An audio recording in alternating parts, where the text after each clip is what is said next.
За Монгол бөөгийн хуйгны төрөлгөд дараагийн сэдв рүүгээ орё. За ер нь бөөг олон янзаар ангилж болно. Ягаад гэхээр эн чинь өөрөө их урт удаан хугацааны туршид хөгжиж ирсэн баялаг түүхтэй маш том соёл бас зан үйлээ. За бөөг бол гарвал угсаагаар нь юуг шүтдэг шүтлэгээр нь ямар ажил хийдэг үүлээр нь хаана харьяалагддаг онгод тэнгэрээр нь за оршдог орон зайгаар нь хуйг хувцсаар нь гэд маш олон ангиж болно. Хийх үүлээр нь бол тухайлбал домч бөөгээд хүн ангааж идгээдэг, дархан бөөгээд янз бүрийн идэл уралдаг, тахилагч, тайлагч бөөгээд тайлга хийдэг гэдэг ч юм уу. Ингээ яг нэг чиглэлээ дагнасан мэрэгчлэлтэйгээд 20 эдийн янзын ажил үйлээр нь ангилсан ангидал байгаа. Тэр бол бөөгийн товчон сударт байгаа. За харин энэ удаа бол би хуйг гэдэг сэдвийг дагнаж байгаа учраас Монгол бөөг хуйгаар нь хэрхэн ангилдаг вэ гэдгийг ярих гэж байна. Хуйг гэдэгтэй холбогдуулаад гарвал угсаагаараа ямар бахаас хамаарч түүндээ тохирсон хуйг өмсдөг. Тийм учраас гарвал угсаа буюу хуйгаар нь яаж ангилдаг вэ? Энэ талаар ярих гэж байгаамаа. За тэгэхээр хамгийн ерөнхий байдлаар бол бөө мөрөглийг эртээр үеэсээ ерөөсөө хоёр л ангилдаг байсан юм байна. Онгодуудын хэлж байгаагаар. Нэгдүгээрт эм шүтэнтэй, хоёрдугаарт эр шүтэнтэй гэж. Өөрөөр хэлбэл ямар онгод шүтж ийн гэдгээс илүүтэй тухайн отог аймгийн хамгийн анхны шүтэн нь юу байсан бэ гэдгээр нь бөө ангилдаг байсан юм байна л да. Өөрөөр хэлбэл газар дэлхий, байгаль их дэлхийгээ шүтдэг байсан юм уу? Эсвэл тэнгэр эцгээ од гариг эрхэс гэ дээшээгээ шүтдэг байсан юм уу гэдгээр ялгаатай. Тэгээ дээшээ тэмүүлсэн өдтэй, газарлууд тэмүүлсэн эвэртэй. Дүүгээрээ хийх үйл нь ч ондоо байдаг. Өдтэй гэдэг нь одоо өдтэй тэргүүн өмснө гэсэн үг. Эвэртэй гэдэг нь эвэртэй тэргүүн. Тэгэхээр өд бол шувууны өд тэнгэрийг бэлгэж байгаа. Эвэр гэдэг бол газар дээр оршдог ан амьтаны эвэр гэдгийг илэрхийлж байгаа. За тэгэхээр цаашдаа бол энэ ангилал маань илүү нарийсаад отог аймагт хуваагдаад улс үндэстэн гэж үүсээд илүү нарийн зохион байгуулалтаа болоод эхэлсэн хойно угсаа гарвал гэдэг зүйл бий болоод түүгээрээ бол ангилагддаг. Бөөгийн товчон сударт бичигдснээр бол язгуурын 4 угсаа гэж байна л да энэ бөөгийн хуйг дээр. За энэ нь юу вэ гэхээр Хамниган бөө гэж байна, Хуулар бөө гэж байна, Хөх ай бөө гэж байна, Хойн бөө гэсэн ийм 4 язгуур гарвалтай гэж үздэм байна. Тэгэхээр энэ Хамниган гэдэг маань өнөөдөр бол Бүрайд гэдэг нэрийн дор зан үйлээ хийгээд явж байна. Хуулар бөө гэдэг маань Дархад гэдэг нэрийн дор зан үйлээ хийж байна. Хөх ай бөө бол Халах бөө гэдэг нэршлэр зан үйлээ хийгээ явж байна. За Хойн бөө бол Говийн бөө гэдэг зан үйлээ хийж байгаа байх. Ер нь бол нэг сонсогдоод байдгүй. Итүүгэн ээжийнхээ ясыг нь улбаалан авч байгаа. Оргоо тэргүүндээ бугын эвэртэй Хамниган бөөнүүд байдсан байна. Одоогийнхоор бол Бүрайд бөө юм байна. Тэргүүн малгай нь бол бугын эвэртэй байдаг бахан. Гөрөөсийн арьсан амтаан өмсөн. Амтаан гэдэг нь одоо дээлийг нь хэлж байх шиг байна. За тэгээ итүүгэн ээжийнхээ улбаагаар дээлийг нь тэр чигт нь авч явж байгаа. Дээлийнхээ гадуур ч юм уу тийм амтны арьсан хавирахтай дээлэн дээрээ ч тэрийгэ дүрсэлсэн байдаг байж магадгүй. Итүүгэн их буюу дэлхий ээж газар ихэ шүтэн дээдэлдэг. Оргоо тэргүүнийхэн тогцоо буюу малгаан дотор өмсдөг төмөр хамгаалалт байдаг байх нь. 3, 4, 5-аар чагталсан төмөр хамгаалалтай. Тэгээд өдтэй байж болдог. Хамниган бөөгийн самлага нь амтны арьсан шир шүдэмсэн самлагтай байдаг гэдэг чинь. Тэгэхээр самлага гэдэг маань нөгөө тэргүүний урдаас унжиж байгаа нүдийг халахалсан тийм унжлагыг самлага гэж нэрлэдэг байгаа шүү дээ. Сэлэнгээс байгаль нуур хүртэл Хамниган бөөнүүд аж төрнө. За Хамниган бөөд сүүлд гарч ирсэн модон онгон буюу авгалтай, баг. За самлагны оронд тэргүүний оронд энэ модон баг зүүх бас ёс байдаг. Авгалтай гэдэг нь болохоор нүүрнийхээ урдуур зүүж байгаа тусдаа тийм багийг хэлээд байгаа. Уул усаа хөндлөн дээдлэх, савдагтай харилцах ёстой холбоотой энэ зүйлүүд нь гарч ирд юм байна. За тэгээ Хамниган буюу Бүрайд бөөгийн талаар илүү их мэдхийг хүсвэл та бүхэн бөөгийн товчон гэдэг судрыг өөрсдөө цаг гарган уншихыг зөвлөж байна. За Дархад бөөгийн талаар ярья. Дархад бөө гэж хэм бэ? Дархад бөөгийн хуйг хувцас нь ямар байдаг вэ гэдэг талаар ярив. Тэгэхээр дархад гэдэг үг маань өөрөө дархан буюу дархан эрэхтэй, дархалагдсан, уур хийдэг дархан гэх олон нутгийг агуулж байгаа.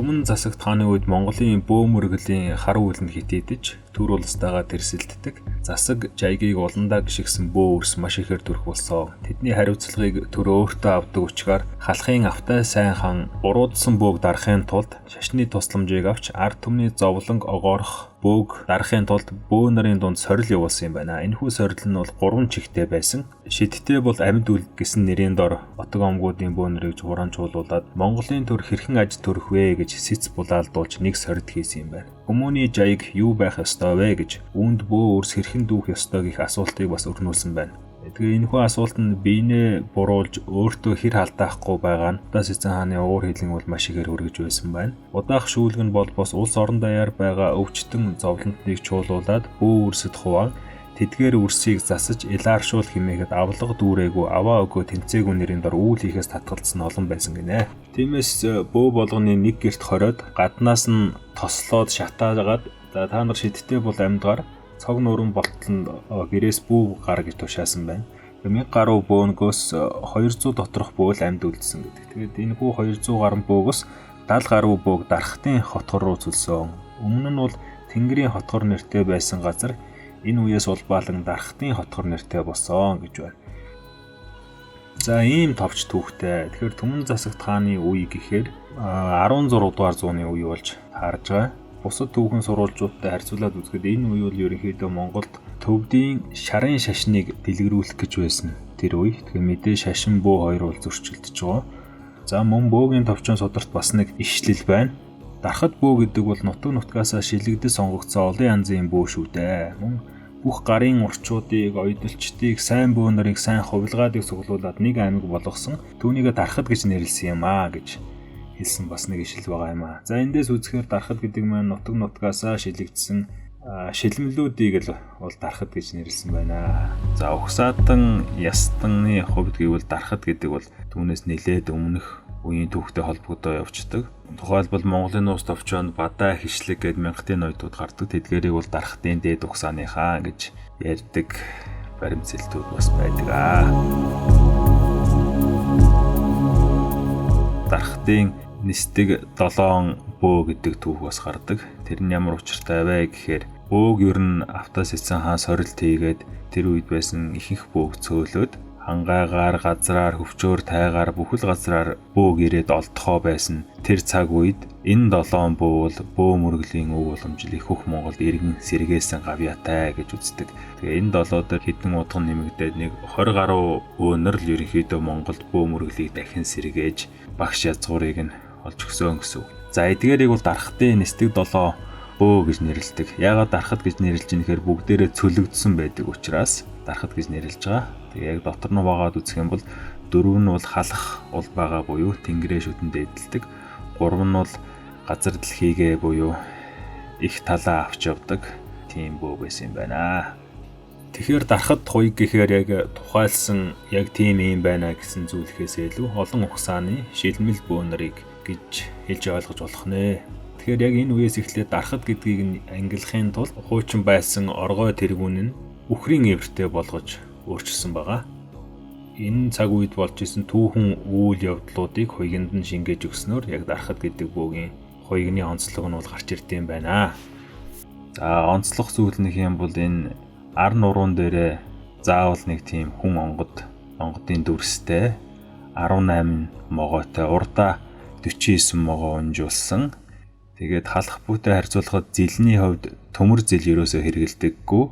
Тэгээ шилэн үзүүнээсээ тэр хүн онгодынхоо тэр хавьяас хонх унжуулад тэгээд тэрийгэ даавуугаар нуудаг нууцлагдсан зилтэй. Хуйгны хувьд иймэрхүү байдалтай. За дархад бөөгийн гутлан зээрийн арьсан сөгдөм, мисгийн сөгдөм, ангийн арьсан сөгдөм бас тохцоо гэдэг гутлнууд байна. Нутаг нутгийнхаа онцлогоос шалтгаалаад өөр байдаг байна. За товчхондоо нэг иймэрхүү байна. Халах бөө гэж ямар бөө байдаг вэ? Хуйг нь ямар байдаг вэ гэдэг талаар ярья. За халах бөө бол эцэг ястны бөө буюу тэнгэрээ шүтдэг бөөгийн төрөлд хамаардаг юм байна. Тэргүүний хувьд маш их өдөр чимгэлсэн өдөд тэргүүнтэй.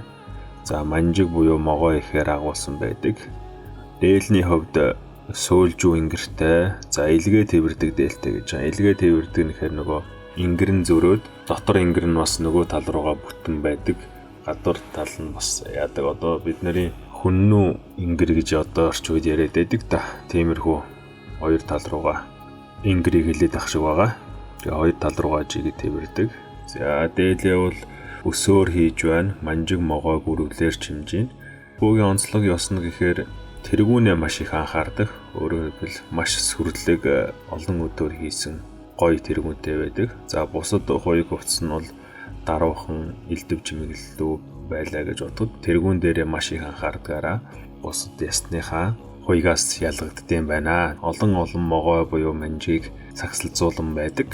4 зүг 8 зөкстөө тэгш тэнцүү авч явах юм бэлэгдлээ гэж түүнийгээ үздэм байна. За тэгээ 70 мөрнөөс ахуулаад хормоо хүртэл урт могоотой, манжигуудтай, том жижиг могоонууд байна. Тэгээд мэдээж хэрэг маш том толтой дүүгээрээ их бие хамгаалсан байдаг. За ардаа халах буул төмөр зил зүгдэг. Зил гэдэг нь ар нурууны хамгаалалт. За тэгээд зилийнх нь тоо 9 юм уу 27 зилтэй, 21 зилтэй, 49 зилтэй гэдэг түгээмэл зилүүд нь байдаг. Зээрийн арьсан гутал юм уу Монгол гуталтай байна. За гутлын хувьд ултай. Тэргүүн дээр нүд ам хамар зэргийг зурдаг, эсвэл ойдог ямар нэг зүйлээр бэлэгдэж хийдэг нь бол халах бөөгийн онцлог байд юм байна. Халах бөөнөр бол сэлэнгээс нааш их гов хүртэл аж төрнөө. За мөн туулын орчимд аж төрнө. За тэгээд тэнгэр гарвалтай тэнгэрээ шүтдэг 3 галын бөө гэдгээрээ бахархдаг гинэ. Тэр нь ямар учиртай вэ гэхээр галд төрж, галд бүлж, галд өгдөг учраас 3 галын бөө гэдэг галтай их харилцаж галын шидийг илүүтэй их агсаж түүнтэй харилцдаг бөө гэж ойлгох нь. Галтай насаараа харьцчаад өөд болоход нь биеийг нь шатааж тэнгэрт өргөдөг тийм зан үйлтэй байсан. Тийм ч учраас 3 галын бөө буюу голомтын галанд төрдөг, голомтын галанд өсдөг. За тэгээ тэнгэрийн галанд онгодоо буулгаж тэнгэрт өргөгдөх галанд биеэ өргөж өөдөө харьдаг. Өнгөт тэнгэртээ очдог гэж үздэг.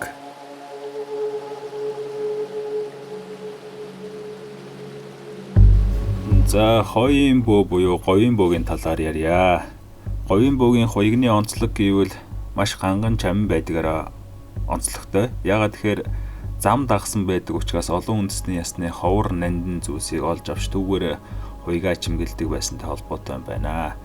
Онцлог зүйл нь гэвэл өөрсдийгөө нарны үрсад онгодууд нь нарнаас бууж ирдэг гэж үздэг учраас нарны бэлэгдэлтэй зүйлүүд маш олон байдаг.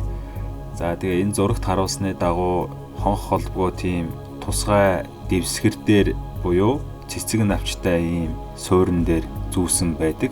Тэгээ холбог нь бол маш ганган чамин холбогнуудтай. Тэгээд хавтаг манжиг олноор хийсэн байдаг. Хормойдоо сацагтай, хингэрэгний хувьд наран хингэрэгтэй байд юм байна. Самлаг нь олон янзын өнгөтэй нараа бэлэгдсэн, нэг өнгө давмгаалдаггүй олон өнгийн тийм гялалдсан хуйгнууд байна. Говийн бөө буюу энэ хойын бөөгийн хувьд зан үйлийнхээ хувьд хур дуудах, нартай харилцах зан үйл, за тахал арилгах үүлэндээ маш гарамгай. Шидний хувьд өнөрлөхөн шид маш сайн хөгжсөн байдаг байх нэ.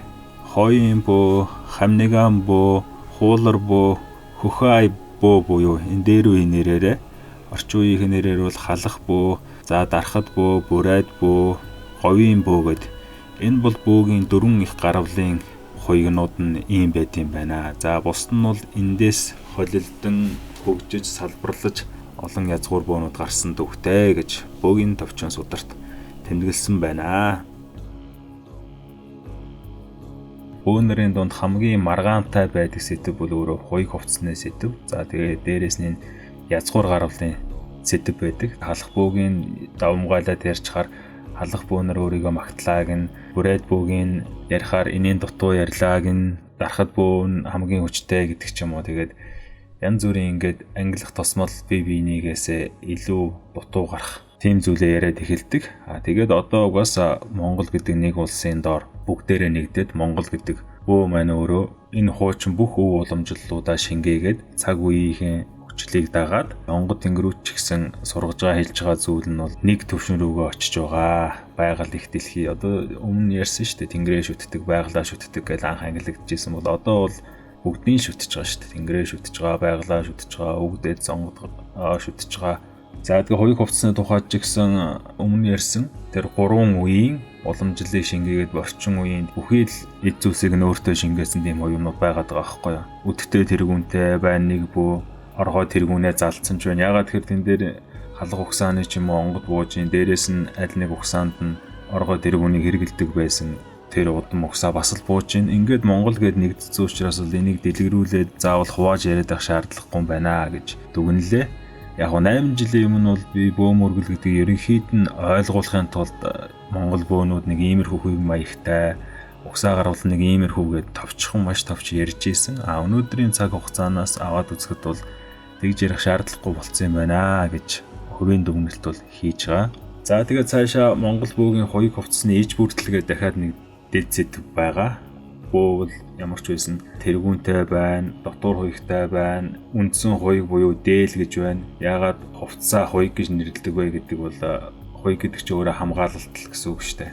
Яагаад дэлхийн бусад улс орны бөөнөр нэг сүртэй Монгол бөө шиг тийм хүнд төмөр хуйг хувцастай байдаггүй, зарим нь хөнгөн байдаггүй. Монгол бөө бол илүү хамгаалалтын шин чанартай хуйгандаа анхаардаг. За дээрэс нь Монгол бөөгийн эд хэрэгсэл гэдэг дахиад эзэдэг байгаа. Тэн дээр бол ярьж барагдахгүй төмөн зүйлийн эд хэрэгслүүд байгаа. Жишээ нь одоо бөөгийн эд хэрэгсэл гэдэг дотор хингэрэг гэдгийг нь авч үзээд яг хингэргийг нь судлаад үзэх юм бол бас олон зүйл гарч идэг. Ямар хингэргийг ямар нөхцөлд хэрэглэдэг гэдгээс хавуулаад маш олон зүйл байгаа. За бөөгийн зэвсэг хэрэглүүд гэдэг дотор бол нийтлэг бөө бүхэнд байх эдэл хэрэглэлээс гадна яг тухайн бөөгийн удмын нууцыг агуулсан зэр зэвсэгч гэж байдаг. Тэрийг бол олон нийтэд бас ярих шаардлагагүй. Ер нь мэдгчгүй тухайн бөөгийн удам ухсаа өөрсдөө л мэдхээс бусад бөөнөр мэдэхгүй тийм зэвсэгч байх жишээтэй. Бөө мөргөл гэдэг өв соёлыг хүмүүс уг ухсаагаар нэг зөвөр нь ойлгоод заавал шашинжуулж биш энэ бол нэг өв соёл юм а гэдэг талаас нь ойлгоосоо гэдэг үүднээс илтгэл болгоод ингээд ерөнхий байдлаар ярьсан шүү. За ингээд илтгэлтэй минь хамт байсан та бүхэндээ баярлалаа. Дараагийн дугаарт Монгол бөө мөргөл, өв соёл, домог түүхтэй холбоотой жижиг сэдвүүдийг YouTube сувгатаа оруулж байна. Та бүхэн үйлдийг маань дэмжиж чаавал YouTube сувг дээр нь subscribe дараарай гэж хүсье. За баярлалаа.